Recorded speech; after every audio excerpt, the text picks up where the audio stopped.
Imagine करें कि एक शख्स है जो एक बड़ा सा घर है, उसका एक बैक साइड है और एक फ्रंट साइड है। जो उस घर की बैक साइड है वो इंतहाई खस्ता हाल है, कीचड़ है, मिट्टी है, गंदगी है, सारा कूड़ा उन्होंने पीछे फेंका हुआ है। और वहां पे एक छोटी सी एक कोठरी सी बनी हुई, छोटा सा मतलब एक डब्बा नुमा कमरा है। इतना छोटा कमरा है कि वहां पे इंसान खड़ा भी नहीं हो सकता, उसको बस बैठे रहना पड़ता है वहां पे। और उस पिंजरे के अंदर एक इंसान बंद हुआ है। उस कोठरी में एक्चुअली पिंजरा लगा हुआ है, उसमें एक इंसान बंद है। और उस इंसान को रोज के रोज एक हड्डी दी जाती है, और वो जब उस हड्डी को खाता कहता है वाह वाह क्या हड्डी है, कमाल हो गया, कमाल हो गया। वो लहरा उठता है, वो झूम उठता है उस हड्डी को खा के कि क्या बात है यार, ये हड्डी है या क्या चीज है। इस घर के इस खूबसूरत आलीशान मकान के जो फ्रंट साइड है वो उतना ही खूबसूरत है जितना पिछला वाला बदसूरत है। सामने बड़े बड़े बाग हैं, खूबसूरत बाग, इतने दूर तक बाग जा रहे हैं जहां तक इंसान की आंख जा सकती है। और वहां पे एक जबरदस्त एक पार्टी का फंक्शन हुआ है, जहां पे अच्छी अच्छी कुर्सियां लगी हुई हैं, टेबल लगे हुए हैं, हर तरह के खाने वहां पे लगे हुए हैं। कोई 21 मुख्तलिफ डिशेस वहां पे लगी हुई हैं, पीने के मशरूब अलहदा पड़े हुए हैं, डिजर्ट जो है मीठा अलहदा पड़ा हुआ है।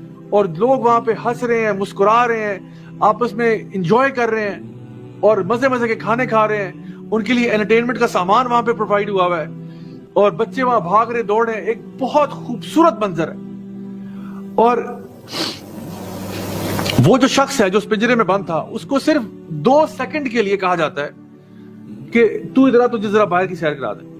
उसको जब ये फ्रंट साइड दिखाई जाती है गार्डन की, तो क्या वो हैरान नहीं हो जाएगा? क्या वो उसके लिए एक माइंड ब्लोइंग एक्सपीरियंस नहीं होगा कि ये मैं उस पिंजरे में उस कबाड़ खाने में बैठा हुआ एक हड्डी को चाट रहा था और कह रहा था मुझे सब कुछ मिल गया, और ये सामने लोग क्या कर रहे हैं, इतना एंजॉय, इतनी एंटरटेनमेंट भी पॉसिबल थी, मुझे तो पता ही नहीं था। माय डियर स्टूडेंट्स, ये जो मैंने आपको मिसाल दी है ना, ये मिसाल कुछ नहीं है अगर इसका मुकाबला किया जाए कि वो शख्स जो पिंजरे में था वो दुनिया में था और जो जन्नत में उसका क्या मामला होगा। जन्नत का और दुनिया का कोई मुकाबला नहीं है। ये मैंने मिसाल दी है, ये बहुत छोटी मिसाल है, बहुत हकीर मिसाल है। जन्नत जो है ना, वो ना किसी आंख ने कभी देखी, ना कान ने सुनी, ना किसी दिल ने कभी तसव्वुर भी किया कि जन्नत कैसी है।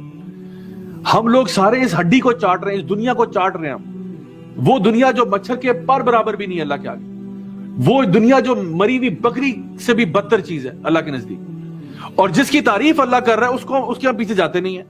सारी की सारी कौम जो है ना हमारी, वो दुनिया के पीछे भाग रही है, इस टूटी फूटी हड्डी को चाट रही है, उस दुनिया को चाट रही है, उस दुनिया के पीछे रेस लगा रही है, उसके पीछे कंपटीशन कर रही है, उसके पीछे अपने ताल्लुकात काट रही है, वो जिसकी वैल्यू ही कोई नहीं है। और जिसकी वैल्यू है उसके पीछे कोई जा ही नहीं रहा, उसके पीछे मेहनत ही नहीं। आप खुद सोचें, हमारी पूरी जिंदगी के अंदर हमारी कितनी मेहनत जो है वो अल्लाह के दीन के लिए है, जन्नत के उसूल के लिए है, और कितनी हमारी मेहनत दुनिया के उसूल के लिए। हर बंदा इस रैट रेस में लगा हुआ है, भाई मेरे स्कूल में नंबर आ जाए, मेरे कॉलेज में नंबर आ जाए, मुझे अच्छी जॉब मिल जाए, मुझे पैसे मिल जाए, पैसे मिल जाएंगे तो मैं गाड़ी लूंगा, बंगला लूंगा, खाऊंगा, पीऊंगा, इंजॉय करूंगा, ऐश करूंगा। भूल गए कि वल आखिरतु खैरुम व अबका, आखिरत जो है वो बहुत बहुत बहुत बेहतर भी है जो यहां तुम्हें मिल रहा है उससे, और हमेशा रहने वाली है। लेकिन फिर भी इंसान को ना समझ में आए तो इंसान इस पे क्या करे, रोए और क्या करे।